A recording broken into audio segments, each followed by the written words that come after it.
Welcome to Dish Tricks and Tips with Onamikii. This is for all you guys out there who just need a little guidance through these tough, messy tasks. Now let's have some fun. One of the first things to remember about doing the dishes is your sponge is not clean. So make sure to thoroughly rinse your dish of dirt, food, and soap before putting it in the dish rack. Let's start with glasses. While generally we just touch our lips to the rim of the glasses, our hands are not always clean. So when washing a cup, be sure to wash the rim, the inside, and the outside. We also need to cover the topic of pulp. That is a big one. Pulp has a tricky habit of sticking to the inside of the glass if you let it sit by the sink for too long. Don't be afraid to put a little hot water in it and let it sit while you take care of a few other dishes. Then, when you get to it, that pulp will come off lickety-split.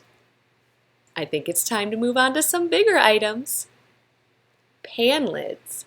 They have creases, corners, curves, and even handles. Make sure to get your sponge into the creases and go all the way around the side of the pan lid. This may surprise you, but even when it looks like just water on the lid, there could be food remnants and starches that stick to the pan in a film. Even the top of the lid can get dirty. Thoroughly scrub the entire pan lid and the handle. On the topic of pans, things boil over. They get sticky and they get greasy, so be sure to clean the outside of the pan as well.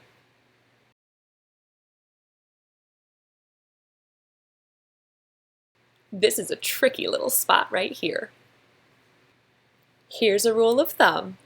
Grease will spread. Remember, whatever's on one dish in the sink can travel to other dishes in the sink, especially grease. And who wants a greasy wine glass? Don't forget to double check. Hold your dish up to the light, and if your eyes are open and you're looking at it, it should be easy to see any remaining grease. Do you know how water flows off a duck's back? That's because they're greasy. If you're experiencing the same thing with your dish, it's probably greasy too.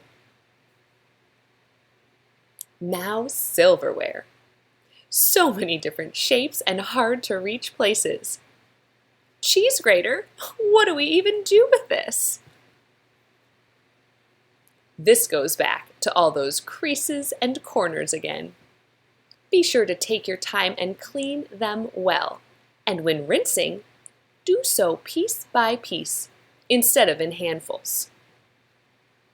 Phew, that was a lot.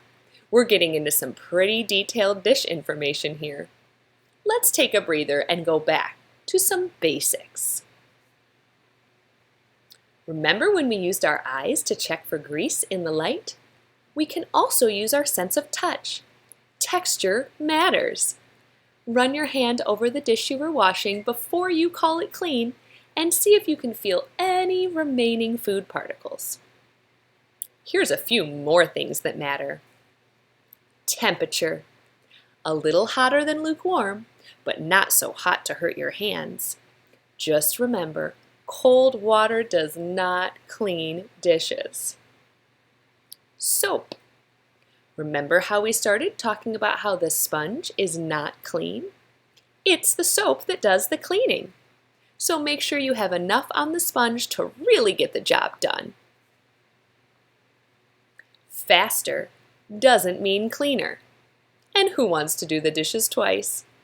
Sometimes it looks like you're getting a lot of work done, but it's a rush job and you're just going to have to do it again. The same goes for water.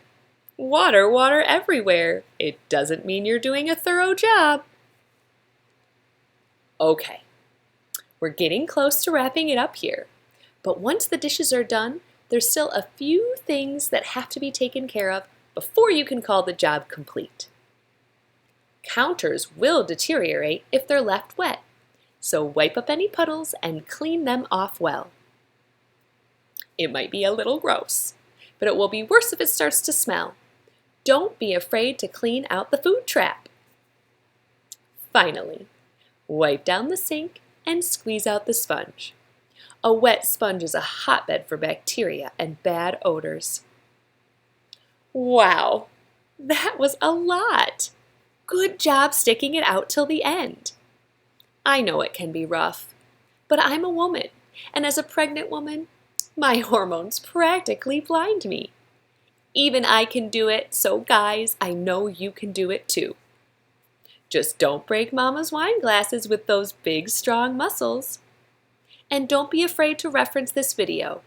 Sometimes it takes a little while to learn something new, but I'm here for you whenever you need me.